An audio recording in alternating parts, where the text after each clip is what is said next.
నమస్తే, welcome to our channel. నేను Vishali. YCP నేత మాజీ మంత్రి అంబటి రాంబాబుకు షాక్ ఇచ్చారు పోలీసులు. ఆయనపై కేసు నమోదైంది.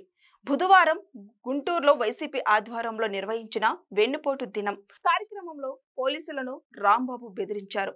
ఈ క్రమంలో విధులకు ఆటంకం కలిగించారని పేర్కొంటూ పటాభిపురం పోలీస్ స్టేషన్ లో అంబటి రాంబాబు సహా మరికొందరు వైసీపీ నేతలపై సెక్షన్ 353 కింద కేసు నమోదు చేశారు. ఇంతకీ ఏం జరిగిందంటే, బుధవారం గుంటూరులోని సిద్ధార్థ నగర్ లోని నివాసం నుంచి అంబటి అనుచరులతో ద్విచక్ర వాహనాలపై ర్యాలీగా కలెక్టరేట్ కు బయలుదేరారు. అక్కడ పోలీసులు అడ్డు చెప్పడంతో కుందుల రోడ్డు జంక్షన్ లోని వివేకానంద విగ్రహం నుంచి మళ్లీ ప్రదర్శనంగా కంకరగుంట ఓవర్ బ్రిడ్జి వద్దకు చేరుకున్నారు.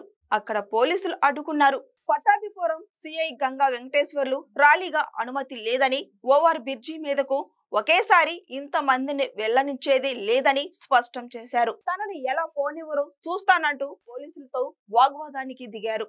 ర్యాలీకి అనుమతించేదే లేదని సిఐ తేల్చి చెప్పారు.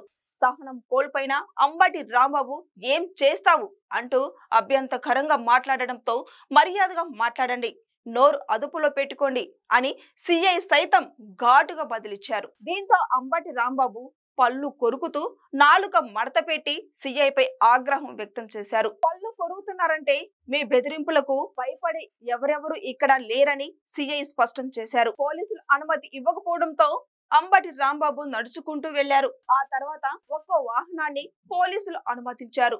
ఈ ఘటనకు సంబంధించి అంబటి రాంబాబు సహా కొంతమందిపై గుంటూరులోనే పటాభిపురం పోలీస్ స్టేషన్ లో కేసు నమోదైంది.